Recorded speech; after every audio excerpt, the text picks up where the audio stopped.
Pemirsa, sidang mantan Direktur PLN Edi Widiono hari ini kembali digelar dengan agenda mendengarkan putusan sela. Edi didakwa melakukan tindak pidana korupsi pada proyek outsourcing sistem informasi PLN distribusi Jakarta Raya Tangerang. Informasi selengkapnya disampaikan Dita Febrika langsung dari Pengadilan Tipikor Jakarta. Dita, apa putusan sela untuk Edi sudah diputuskan?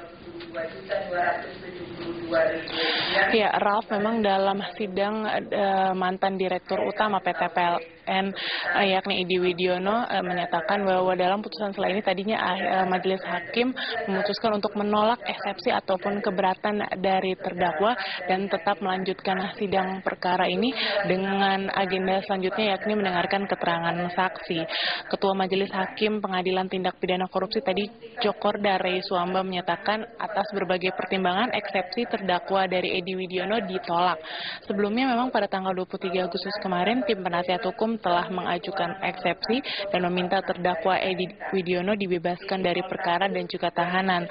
Penuntut umum juga sebelumnya pada 7 September lalu meminta majelis hakim untuk menolak seluruh keberatan atau eksepsi dari terdakwa.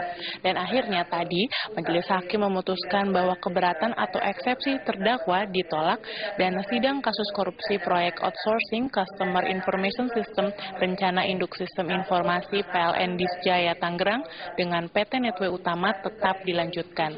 Sementara itu tadi kuasa hukum Edi Widiono Rujito mengatakan akan mengajukan keberatan terhadap putusan sela tersebut karena menurutnya dakwaan yang diajukan oleh JPU ini terlihat janggal dan justru orang yang berperan penting dalam proyek outsourcing Cisirisi PLN Disjaya ini yakni Sunggu Anwar Nasution yang merupakan mantan Direktur Niaga dan Pelayanan Pelanggan PLN ini tidak tersentuh oleh hukum. Sebelumnya JPU dalam dakwaannya menyatakan bahwa Edi berperan dalam menunjuk PT Netwe Utama sebagai rekanan proyek outsourcing Cisirisi PLN Disjaya ini dan penunjukan ini dilakukan hanya melalui perintah dan tanpa proses tender. Tadi Edi Widiono sempat menyatakan bahwa dirinya ini tidak ikut serta ataupun berperan dalam proyek Customer Information System Rencana Induk Sistem Informasi antara PLN Distribusi Jaya Raya dan Tangerang dengan PT Netwe Utama ini. Edi menyatakan bahwa ia tidak menerima sepeser pun ataupun memperkaya diri sendiri dari proyek ini. Dan berikut adalah pernyataan dari Edi Widiono. Insinuasi bahwa pembuatan kebijakan ini dasarnya adalah mengambil keuntungan pribadi. Coba buktikan dulu. Dari bisnismen itu tidak ada. Saya tidak pernah menerima sesuatu yang sifatnya pribadi dari proyek ini. Yang kami pikirkan adalah bagaimana memajukan PLN. Dan terbukti berhasil. Begitu. Kalau tidak berhasil mungkin saya siap ya menanggung akibat.